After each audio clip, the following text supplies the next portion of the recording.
the houses that survived the tornadoes and the earthquakes and the hurricanes, the gas, are the ones with the strongest and deepest foundations. And our business foundation is based on data and trust. I mean, it is mixed together like concrete and sand. And if you don't have one, the other one's no good to you. And you can have all the data in the world, or if the client doesn't trust you, it's not going to be a great relationship. The Heart of Advice. It's personal. It's pragmatic. Here on the eMoney Heart of Advice podcast, we explore how to navigate both sides to help you take your financial planning practice to the next level. Join us as we speak with financial professionals to learn how they deepen relationships and improve client outcomes.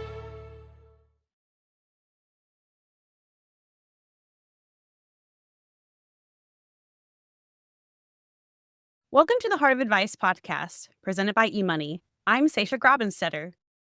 And I'm Connor Sung. We're your eMoney experts. Today on the podcast, we have James Werner. James, first off, thanks for joining us. Well, thank you for having me. Of course. Of course. James is a certified financial planner. He's a partner and wealth advisor at Waverly Advisors located in Austin, Texas. He's an alum of University of Texas at Austin. He has over 25 years of experience, and he's an eMoney user since 2006. So, I mean, let's just start there. Thank you for your long tenure of eMoney usership. Mm-hmm. I think that might make me an eMoney OG, so I'll go with that.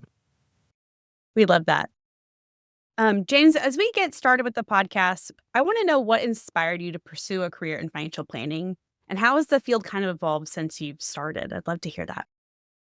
Yeah, so a couple of things for me kind of stood out. When I was growing up, we had a kind of a lower income class environment that we never were short of money, but we weren't talking about investing or anything like that. And my mom would always get very, very anxious around when taxes came due or when bills came due. It was very much, finance was very much a source of just anxiety and uncertainty around the house. So, not wanting to kind of rebelling against your parents by, understanding something they didn't understand might be part of it. And then I think the other part of it for me is I was privileged to be able to work with a gentleman when I was in high school who owned his own business and gave me kind of a meaningful role in his organization, developing an educational program for children in daycare centers that were working through it. And I was just in awe of how much that guy worked and how much he knew about his business model. And unfortunately, he knew so little about finance that it really hamstrung him. And so when I went to the University of Texas, I thought, well, I have some of those abilities. I have some of that. And so maybe I can do all that stuff and, learn a little bit about finance. And so I worked like 2 or 3 jobs when I was in high school. And, one of the jobs was vending at the Ranger games. So I would get a lot of cash tips. And so I would go, sometimes I would maybe go 2 months without cashing a paycheck because I had enough walking around money. And I was to be honest, I was a little concerned about my mom, taking some of my paychecks. So if I hit it, it might stay around a little bit longer. And I ended up kind of going into that mindset and kind of taking a left turn and going into Fidelity instead of a right turn and going into the bank. And that's kind of what hooked me to investments. So, kind of a different, maybe a different path, but that's kind of where, it's kind of where it all started.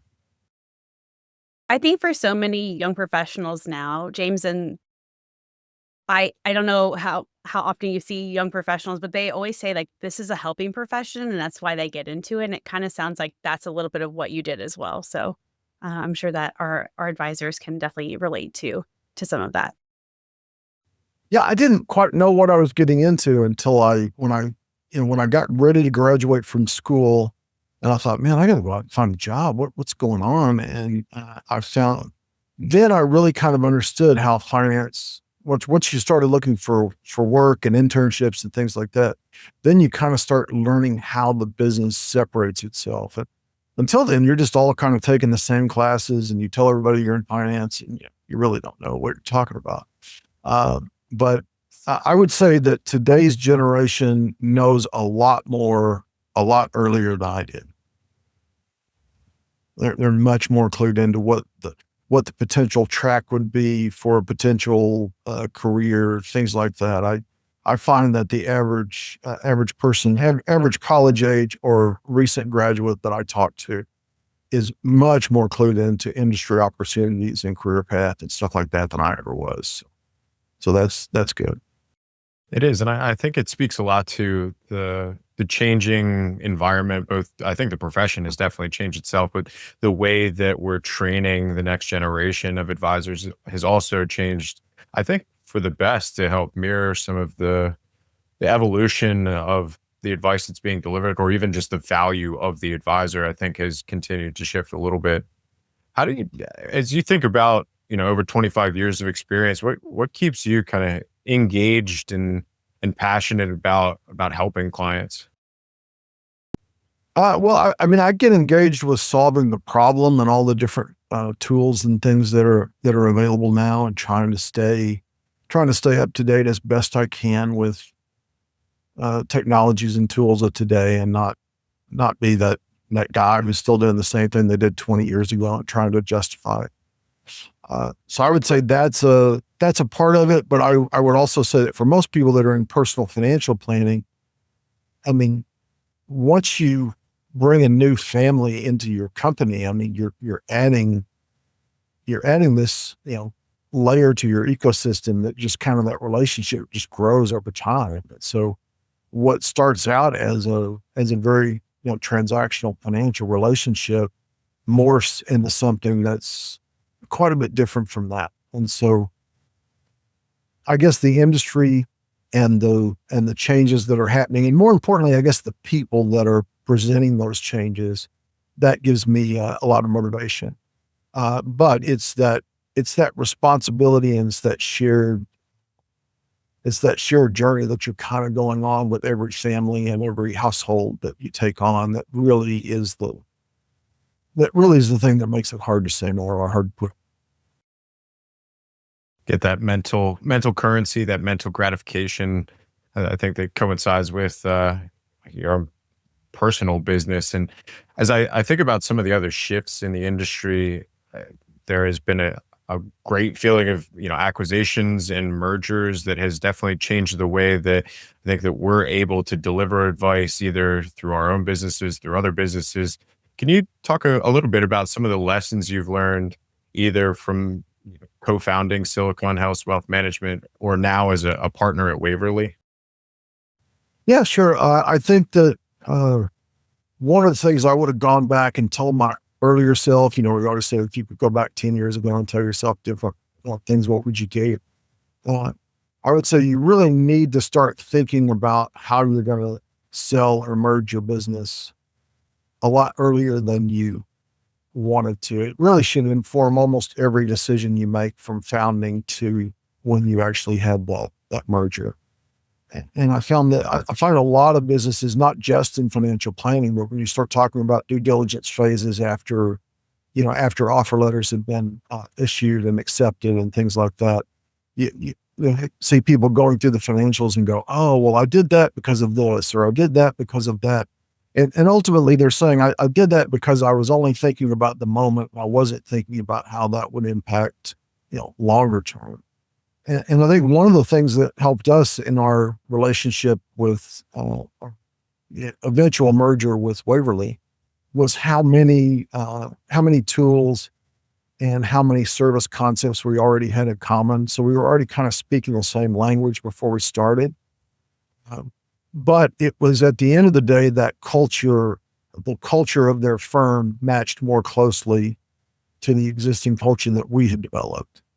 And so when I'm thinking about, if I'm giving advice to somebody who's in a smaller practice, and maybe they're going to continue on with that smaller practice, but maybe they're open-minded to joining a larger practice, I would very strongly recommend three things. I would say, prepare your business today like you were going to sell it tomorrow. I would say, think about the impact of whatever you do on your main stakeholders. It's your employees, it's the owners of the company, and it's your clients. if you make whatever decision you make, who ends up, where do the consequences end up? Do all the benefits end up in the owner's lap and all the consequences go to the employees and the clients? If that's the case, you probably don't have a good way forward. And I guess the third thing I would say is, when you think about things like eMoney is great because it's this receptacle of all the knowledge, all the financial knowledge that you have about a client, right? So you got a big decision that's coming up and you're thinking, well, in almost every big decision, you're thinking, well, does it match their cult, their values? Is this something these people should be doing just by itself, right? And then the second thing is that capacity to do it. Do they even have a chance to look at this, right? And so those are the first two things that we're always kind of going through. And as you're going through those big decisions, most people they focus very narrowly on some bucket or some financial concept, and they have a hard time stepping back and seeing the big picture. When the market's down, they're focusing on their account that's down the most. When they've got to make some college funding, or when they have an unusual expense that comes up, they start looking at how much money they're making on their cash management account. When they get a bad diagnosis, they're looking at their estate plan in a different way than they might have been looking at it before. And so you've got all these things all this history that you've put into the system, and you don't know when it's going to be required to spring to action. You don't really have control over that in some ways, but you always have that backdrop of, like, how do you prep your clients for the storm, right? And I was always thinking that the houses that survived the tornadoes and the earthquakes and the hurricanes, the gas, are the ones with the strongest and deepest foundations. And in our business, foundation is based on data and trust. I mean, it is mixed together like concrete and sand. And if you don't have one, the other one's no good to you. And you can have all the data in the world, or if the client doesn't trust you, it's not going to be a great relationship. So just to tie a bow around that. So as you're building up that ecosystem within eMoney, and as you're bringing that foundation to a good place for all of your clients, what you're also doing is you're building a foundation to present to somebody else to say, hey, here's what my business really is. And, do I have a home in this larger organization? Is there, what am I bringing to the table, and what am I getting? I mean, at the end of the day, we're both better off if this is a good transaction. So tell me why that is. So, and I think you can prepare for doing that without, admitting to the world and the universe that you are doing that. I think even if you never sell, preparing to sell is the right thing to do for everybody this year. It's a really good concept to be thinking of, especially in the environment that we are in right now. And you're talking a little bit about client trust, but I want to know, how did you tell your clients about this merger, and how did they feel about it? Did you tell us the process of the merger and telling clients? Yeah. So so again, you go back to, okay, how is this going to affect the client? And so since we have custodial accounts at the same custodians that our clients do, we have our own eMoney accounts that we manage, and we have all this stuff going on for us. And we say, really, I'm just a client that doesn't pay an advisory fee. I should have the same experience as all the other clients, right? And so if you look at it from that standpoint, you go, what does this mean to me? Well, we were going to be at the same custodian. We were going to have the same eMoney platform. There weren't a lot of things that were going to change. The compensation system wasn't going to change. We had already kind of settled on how our investments were going to be allocated and some of the changes there. And so it was really more ultimately, I think the client question that I had the most is, okay, if nothing's going to change, why are you doing it? which I think is a great question, right? Because we kind of walk into this stuff and we go, well, if it's really easy on a client, then they shouldn't have any objections. Well, or what's the difference?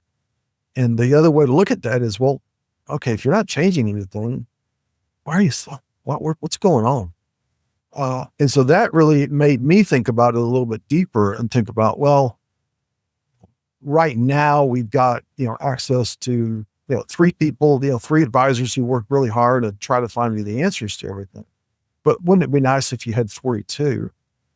And wouldn't it be nice if you had a whole department that was, geared toward retirement plans? And, wouldn't it be nice if you had just the ability for somebody to take a vacation or take an unscheduled absence and you didn't feel like 25% of your workforce is gone, right? And so those were the real world kind of answers to that. And the second part of it is you grow only so far as you can grow in your current ecosystem.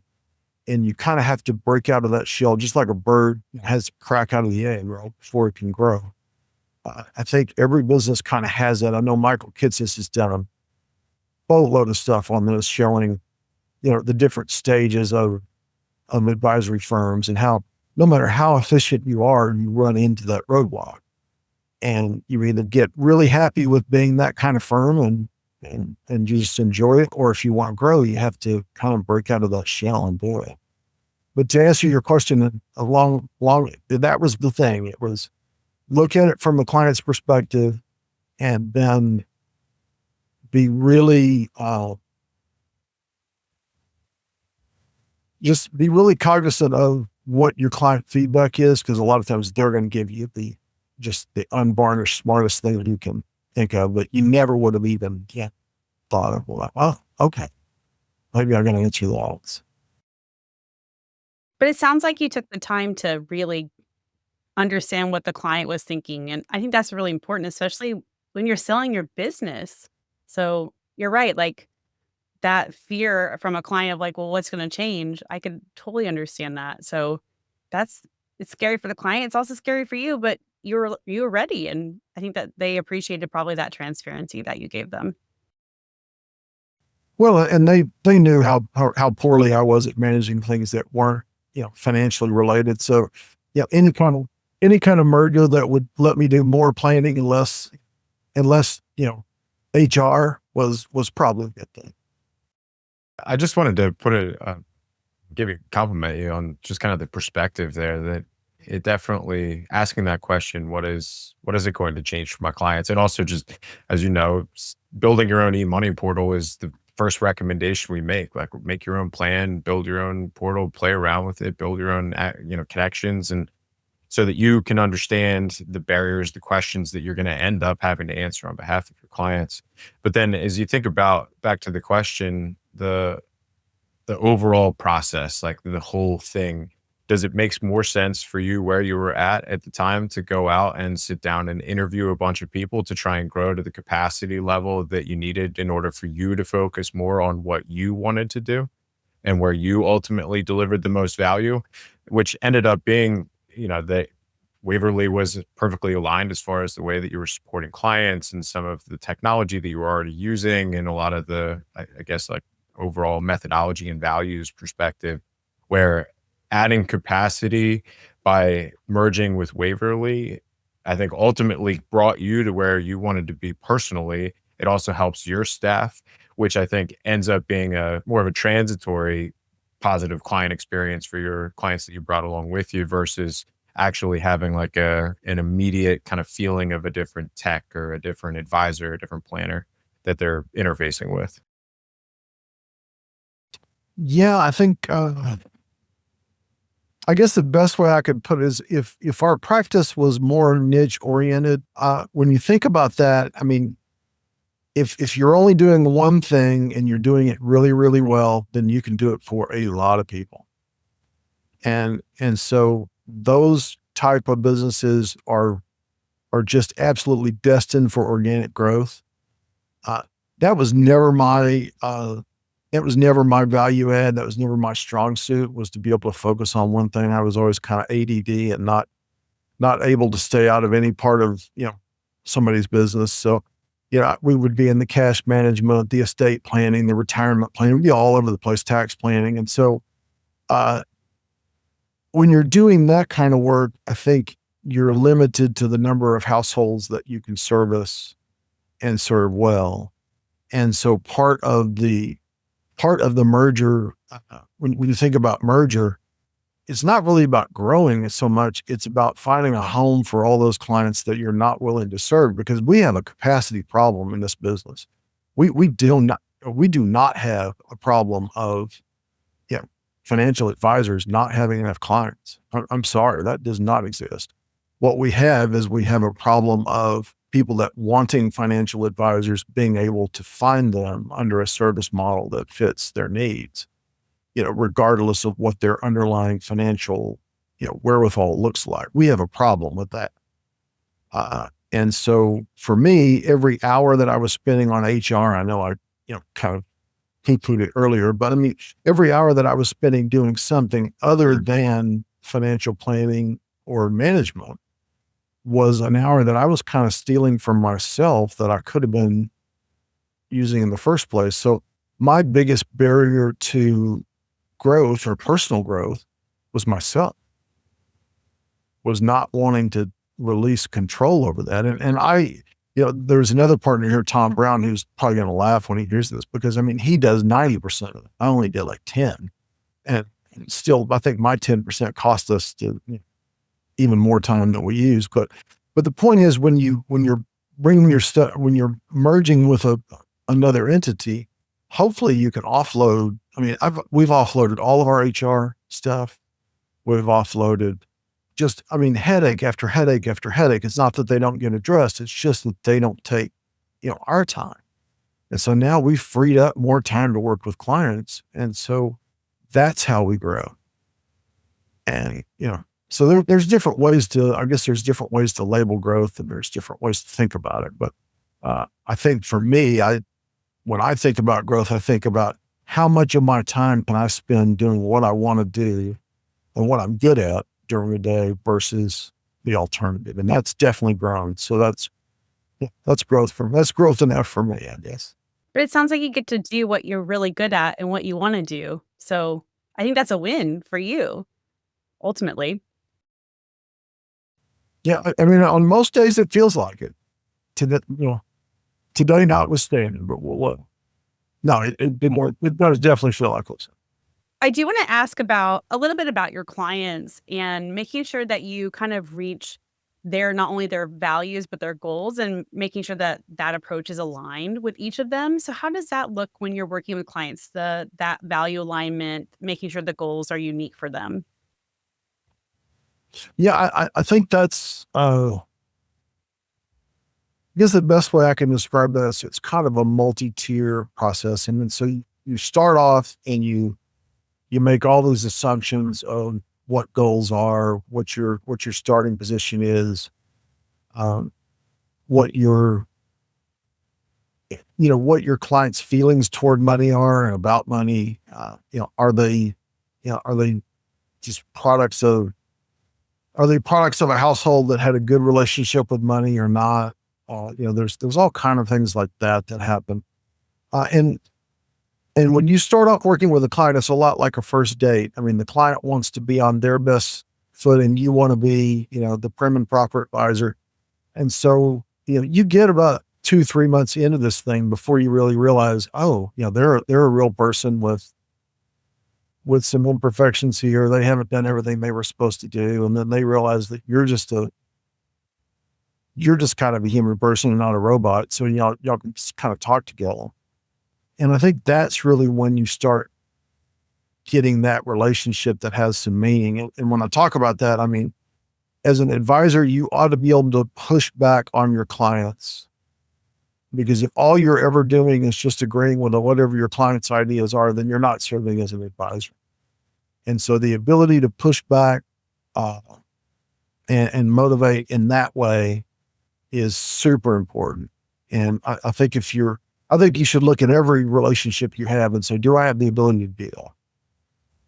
And that's a great barometer on how good that relationship is.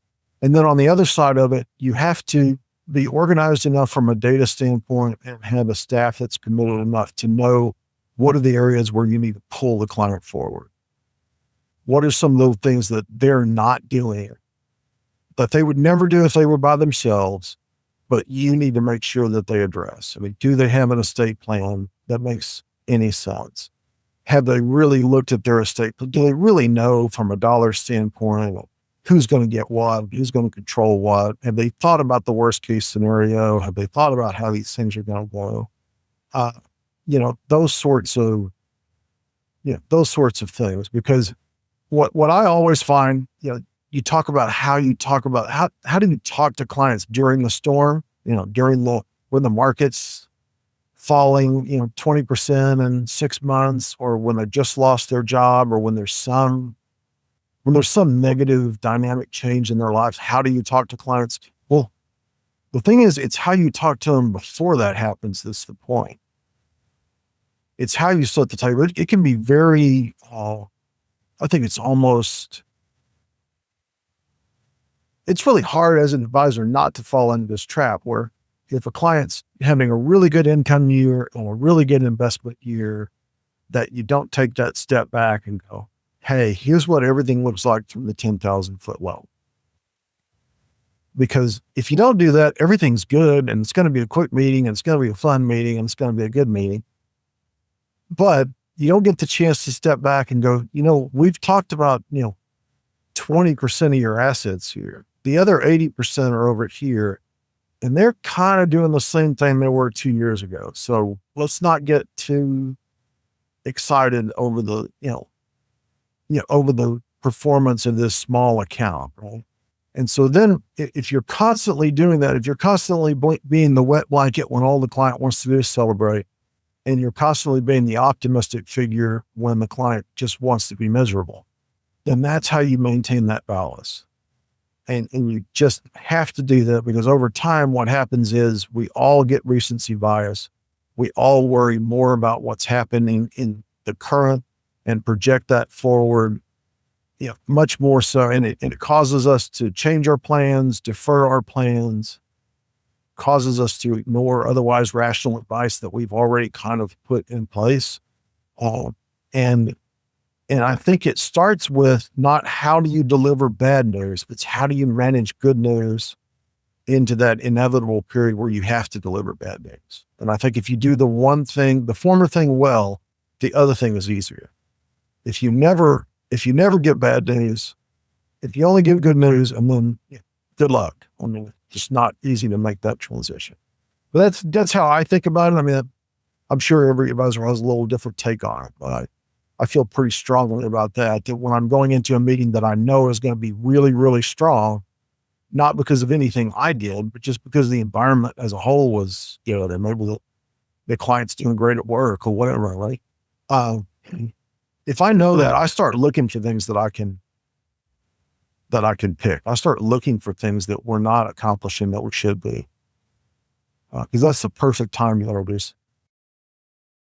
Yeah, give them good flavor of both so that they stay level-headed throughout. And like you mentioned, I think everybody's got their own approach to doing that via, expectations, like very clear and repetitive expectation setting, or if it is a little bit of the good and the bad in pretty much every opportunity. I do want to pivot a little bit. As a longtime user of eMoney, if you weren't aware, eMoney is celebrating our 25th anniversary this year. Do you remember when you first started using it? Yeah, I mean, we were on the program in 2006. I would say to say we were great users of it would be an exaggeration. In 2007, I sold half of my business to a client of mine, Tom Brown, who's now the other managing partner, and then still with us. And Tom was very well versed on technology. I was not. And it's as hard a thing as it is to sell half your baby. I mean, when you realize you have that real limitation and somebody else has that skill set. So that happened in 2007. And I think we probably, over the course of 2007 to 2009, onboarded pretty much everyone on the platform. What do you think the most impactful piece of the platform is that has evolved the most since you started using? Decision Center is probably easily number one. I know when I was on the eMoney advisory platform, or advisory council, and we met in those first meetings in Radnor. I mean, there were a lot of people that wanted to give the client the digital whiteboard so that they could play around. We heard that concept all the time. Let's let the clients play around. Let the clients play around. And there was a section of advisors that said the clients don't know what they're doing. Let's not let them play around. But the idea behind that, there was such a thing in place at the time where if you made a change to the program, it kind of made a change to the plan, and you weren't able to just kind of, in a low pressure environment, put a change in there and this, oh, forget that, we'll go to something else, right? Well, the Decision Center lets you do that, right? It's like this virtual whiteboard in the sky that you just draw things on, and then when something clicks, you go, oh, well, let's add that to the plan. That's kind of cool. That works for us. That's the single biggest thing, I think, for my purposes. What I find myself using is probably, it used to be the distribution center is what they used to call it. But now it's just the estate planning module of the Decision Center. But I'll say this, I think that piece of the puzzle solves more problems for my clients than any one thing. Because when you think about it, when people put their last will and testament or trust together and things like that, and they think about how that legacy is going to transition over to the next generation, right? They always generally think in terms of their wealth. Here's my pie of wealth, and my son John's going to get a third, my daughter's going to get a third, and I'm going to give a third to charity. And so they think about that, and it makes sense to them. And then when you run that distribution center or the estate planning calculation, and they see the amount of money that 1/3 of their estate is, then they start thinking, well, I'm not sure Johnny's ready to handle that. Maybe tell me about those trusts again. Tell me about, and wow, that's a lot of money. That's more money to give to that organization than I thought. Tell me about how I can, set up a small IRA and list them as beneficial. It sparks more conversations and more aha moments than any other thing that I do, because the Decision Center, when you think about it, is a very forward-looking instrument, right? You're always saying, here's where we are and here's where we're going. The distribution or the estate planning center is, if I died tomorrow, this. And man, that gives some urgency to people, because if you look at that screen and it says, if I died tomorrow, Johnny's getting $1 million more than he should be getting with no guidance, and I can't let that happen. I can't in good conscience let that happen. And so I think there are things in our industry that are designed to be decisions made in percentage terms, that when you look at them in dollar terms, they look totally different. And the ability to do that is, it's just, I'm never surprised at how much that, impacts somebody. I think the third thing I would say is, there's 1,000 different reports that you can get through eMoney, but there is a personalization of a report. There's a concept where a client is going to hit on one or two reports and they're going to go, oh yeah, that's my report. They won't even list it they won't even call it the name of the report. Just, have you got my report ready? Have you put my report into the portal? Is my report ready? And so that's a test on two fronts, right? It's a test on, number one, do we know what their report is, right? Do we know their situation well enough to know what their report is without having to ask them? So that's a good thing. And then the second thing is, how did they take ownership of it? Well, they probably had 3 or 4 different reports that we've been going through, and at some point they settled on.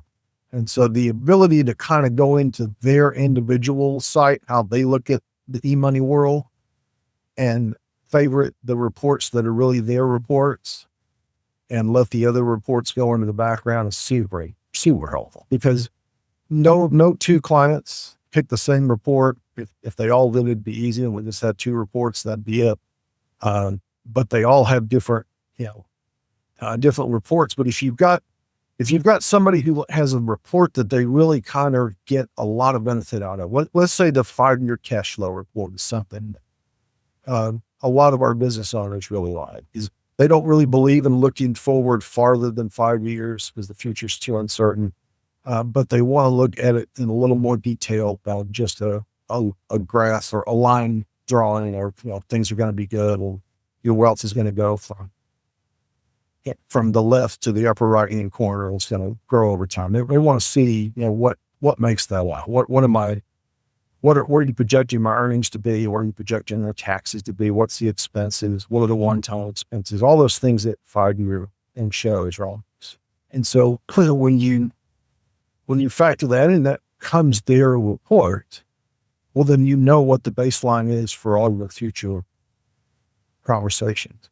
And then the last thing I'll say for the advisors out there who might not have worked with this very much, that ability to create your own personalized dashboard.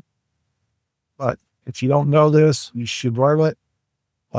If you can go in and create kind of like 9 little widgets or 6 widgets that you can go in, different reports where you want to pull them. Also, because all your engineering clients want a dashboard. Even if you create it, they're going to have a better one, but that's not the point. The point is you've got one and that the monitor. So that is a very cool feature that 50% of the people who are listening to this podcast aren't using it or don't even know it exists. And so if you can put that together and make that a favorite of your clients along with what their favorite report is, you'll probably get wetter and gay. A lot to chew on there. I just want to reinforce a couple of things. Number one, the decision center and our build out. I remember in 2013 when that thing came out, and it just appeared one day, even for us internally, it just popped up and we were like, what is this advanced planning center thing? Yeah, basically. And now it's, the flagship product for eMoney. And I think the delivery of advice there, I couldn't agree more that it helps visualize and personalize in a way that just, it's a proactive tool. It's a reactive tool, but it definitely, I think, engages clients at exactly where they're at and helps deliver advice, but also kind of proactively engage new conversations, like some of the estate ones that you were bringing up.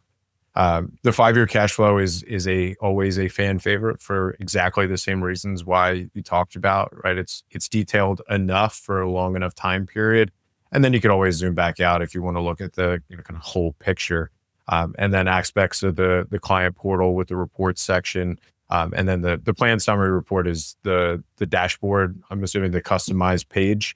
I totally agree. You'll continue to get feedback and make sure that you move stuff around. Are there any other key best practices, features, reports that you tend to lean towards quite a bit? Well, I think inside the office, I think having, if you can have your younger advisors set up those scenarios on Decision Center, I think that's super helpful. They're most likely much better at doing it than you are anyway. And the idea is, that they get a chance to see what all those different options are for the client. The other thing I would say is don't just put in just the options that the client's going to consider. Put in some things in there that you think they might even say no to. The Decision Center shouldn't be a yes center. It should be oh no, that's not about us. We don't do that. Like for instance, if a client's talking about making a gift, don't be afraid to put a larger gift in there as a potential decision maker. Don't let the client say that this is the amount and that be it. This is a virtual whiteboard that has no meaning at all until it is agreed to by the client. And so I think it's really helpful to have that conversation both ways. If we want to look like, what does the world look like if inflation is higher than this? Well, we also should look at what does the world look like if it's lower.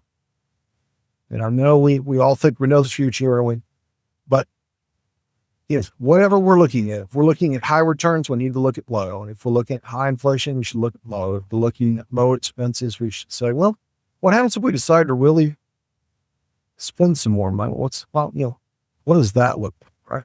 The decision maker and the decision center should be, in my mind, this upper bound and lower bound region with all these choices, right? It's like a menu at a fancy restaurant. Do I want to go with I've been here 3 times. Do I want to go with what I know is good, or am I ready to take the plunge and go for the special that I may like the little line? Right? And to me, that's what the decision center is all about. So getting that point out.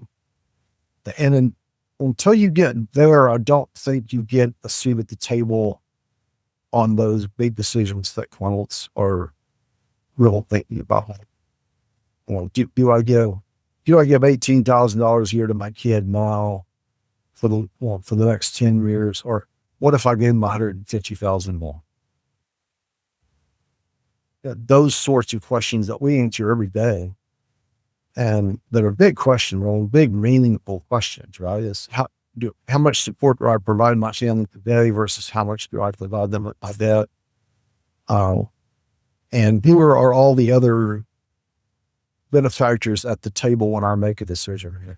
When I make a decision, who else wins? Do my kids win only? Does the IRS win? Who wins? Because that's always what people are kind of looking at. Okay, is this a win-win decision? Well, it might be, but is the other party that's winning the party that you want to win? And just those sorts of things. And I think that having a really robust setup where nothing's off the table on decision center is super helpful. And you won't get there with everybody, but just if you have somebody that's really open to it, don't be afraid to push the envelope. Let's see what happens.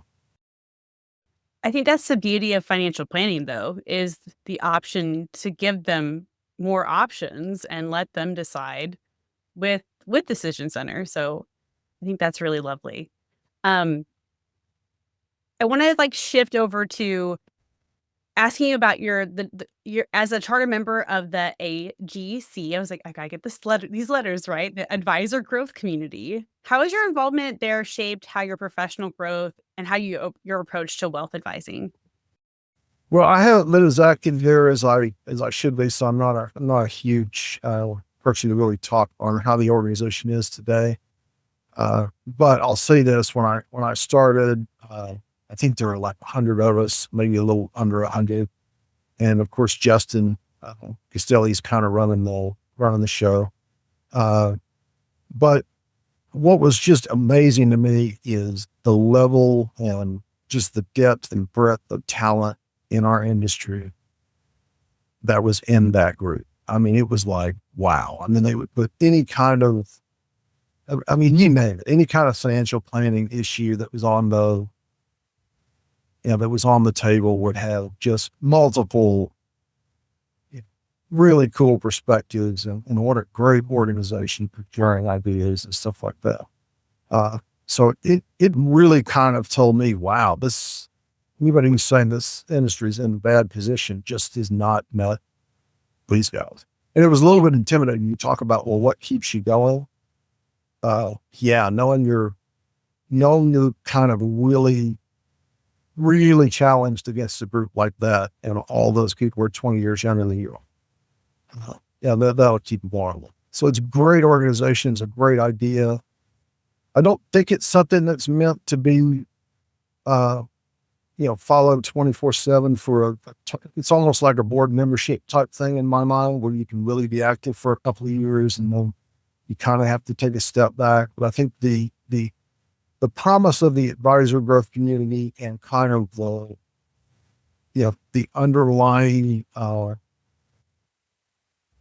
I hate to use the word ecosystems. That's when it's kind of that underlying group concept that you see is, here are people with incredible knowledge, really in-depth knowledge about things that I was just so impressed by the knowledge that they have. And then their ability the ability and willingness to share it. I mean, it seemed like as soon as somebody had conquered something, rather than holding on to that secret, they wanted to share it with everyone. And when I first got into the business, that was not the case. Everybody who was, not affiliated with your firm, was a competitor, you didn't share with the competition.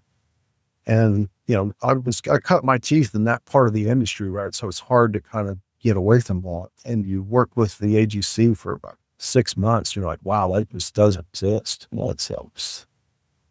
There's just no ego. There's no ownership of ideas. So terrific thing. One of the many things Justin's done. It's pretty awesome. James, what else do you get into? Well, let me preface that by letting the audience know that at maybe more than one summit, I've seen you line dance for at least a couple of hours. So I know dancing is part of the repertoire.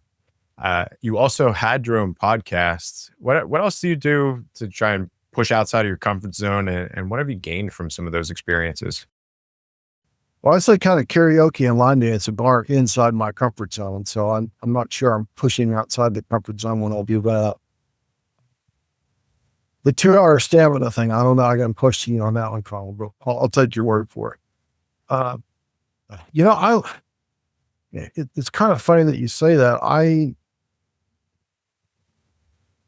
think it's less about getting outside my comfort zone and more about appreciating some of the little things that we do day to day that are actually important. That I think the longer you're in the business and the more of them you do, the less importance you give them.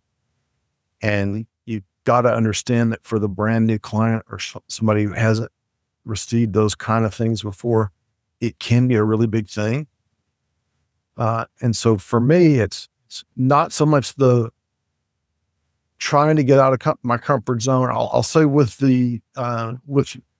regard to the Voice from the Hills podcast, that was a true, I am going to challenge myself to see if I can do this. And the first couple of episodes, I was just horrific. I mean, just awful. And I thought, God, how am I ever going to be able? It was just painful to listen to myself. I mean, it was just awful. And there's no way you would have thought I would get 40 episodes in. And it was about episode 8 or 9 where I kind of figured it out. This really isn't about me. It's about the person that's on the other side of the mic. And once I kind of fell into that, it was it was a little easier. And I think maybe that's as I'm thinking about it now, maybe that's the thing is, when you're thinking you're outside your comfort zone, I think you have a heightened awareness on, what you're doing and how you're doing it. And maybe that's that time point when you come into solutions that you otherwise wouldn't. And so maybe that's the key of being out of your comfort zone. Because I don't think anybody wants to get out of their comfort zone continuously, right? That's no fun. We want to be out of our comfort zone, but for, short, manageable time frames, right?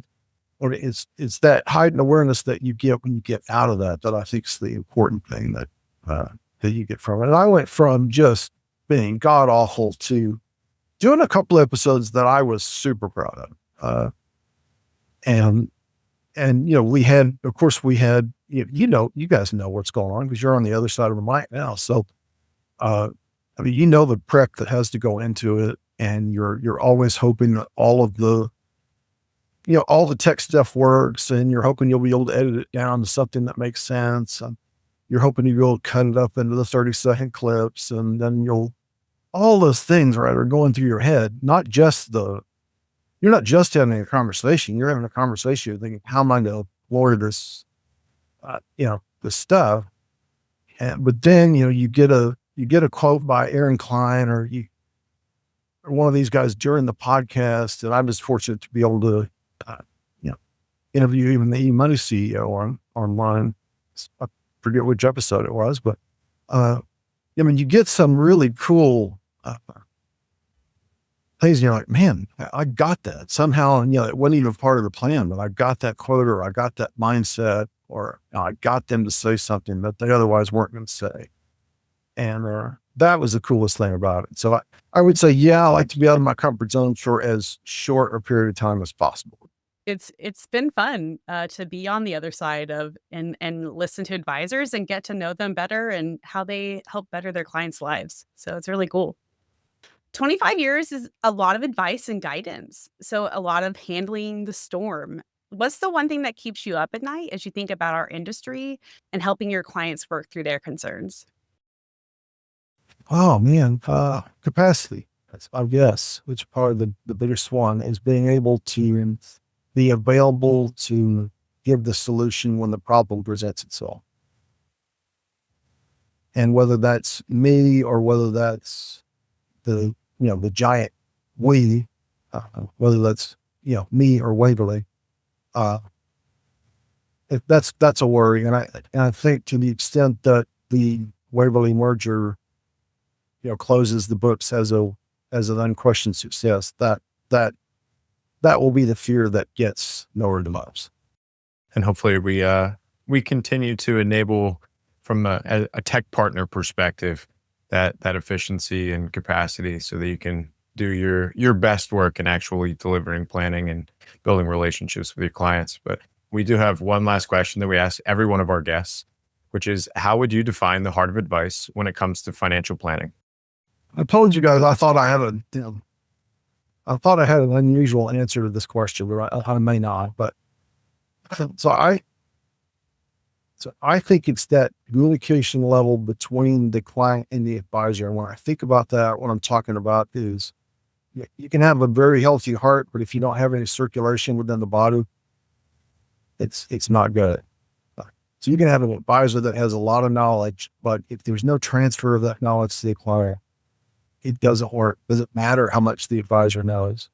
And conversely, if the client is in a situation where they don't trust the advisor or they don't feel comfortable enough to share up about what's going on in their world, the heart of advice fails when the circulation in advice falters.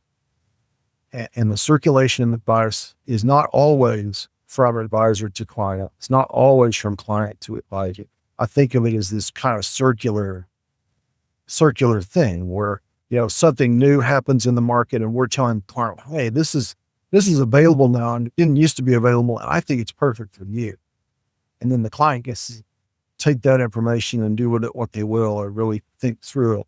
Or the client calls us up and says, hey, I just got a promotion, or I've got this is an offer. I can take 2 years severance, or I can keep working here, but they'll probably fire me anyway. And do you have, 45 minutes to go through this work? And this is your important thing. Thinking about getting a second call one. All these things that kind of, it's that circulation of advice that I think is just critical to the heart of advice. So that's mine. That's mine. That's what I'm sticking to. James, as a daughter of a previous doctor, I love the idea of, the heart and the circulation. And I just think that's a really wonderful and unique answer to end us on. So thank you for coming. Yes, yes. But thank you, James, for being on. We've enjoyed you for sure.